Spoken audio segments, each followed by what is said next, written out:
Sur ce qui se passe en ce moment même et sur la relation entre Volodymyr Zelensky, la France et ce qu'il demande à la France. D'abord un mot de ce qui s'est passé hier soir. Vous l'avez peut-être vu, ces images.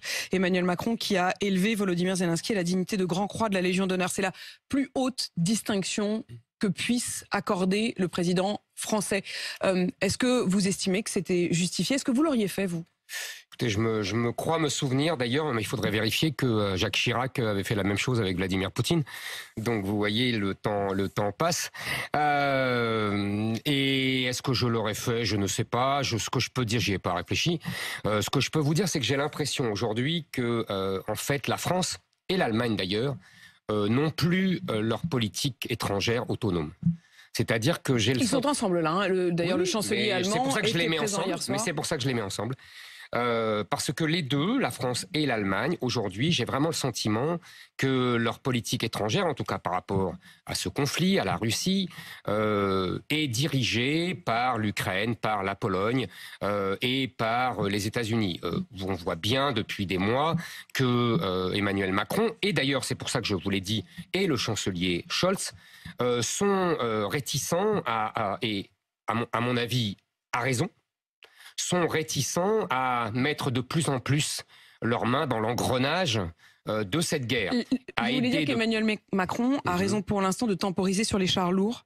Je pense qu'il a raison de temporiser sur les chars lourds, mais qu'il va finir par les livrer parce que il n'est plus autonome. On le voit. À chaque fois, il dit quelque chose. Moi, par exemple, je suis d'accord quand il dit qu'il ne faut pas livrer cela, qu'il ne faut pas livrer les avions.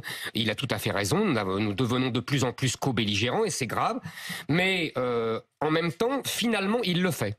Donc, il y a un Emmanuel Macron qui analyse bien la situation, en tout cas, à mon sens, et qui ensuite se laisse orienter, influencer et finalement diriger par, je vous dis, l'Ukraine, la Pologne. J'ai l'impression que c'est la Pologne aujourd'hui qui dirige l'Union européenne. C'est la Pologne qui dirige. C'est-à-dire quand vous dites qu'ils ne sont plus autonomes, ça veut dire qu'ils seraient dépendants de qui? De plusieurs pays, par exemple d'abord des États-Unis. Cette guerre, c'est le grand paradoxe de Vladimir Poutine qui voulait, qui rêvait et qui contestait la puissance de l'OTAN que d'avoir ressuscité l'OTAN.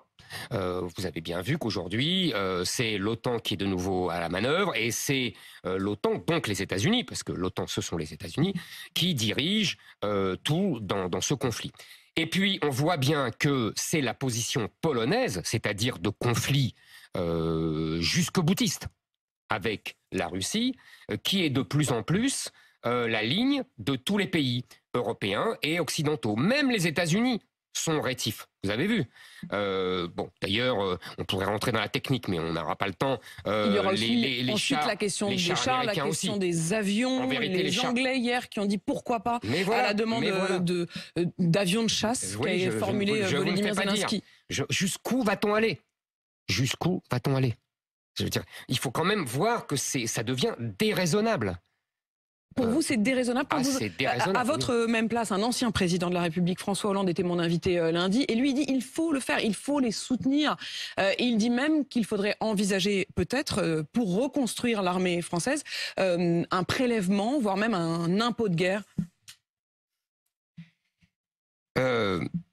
D'abord, effectivement, François Hollande n'a absolument pas réarmé pendant son quinquennat, et c'est à cause de lui, mais pas seulement, ça remonte à 20 ans, que l'armée française est aussi échantillonnaire. On a un peu de tout.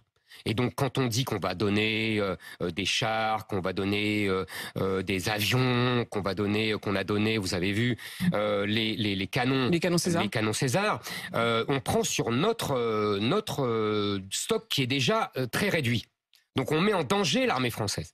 Et deuxièmement, je vous le répète, nous ne sommes pas en guerre avec la Russie. Je suis désolé, on soutient l'Ukraine parce que sa souveraineté a été violée, mais on n'est pas en guerre avec la Russie. Et donc, là, on devient de plus en plus co-belligérant. Et François Hollande, ça ne m'étonne pas, parce que François Hollande, en vérité, fut le seul président, depuis même le général de Gaulle, même François Mitterrand, Jacques Chirac, Nicolas Sarkozy. Ce fut le seul président à avoir une politique différente de celle des autres, qui n'était pas dans la ligne gaullienne.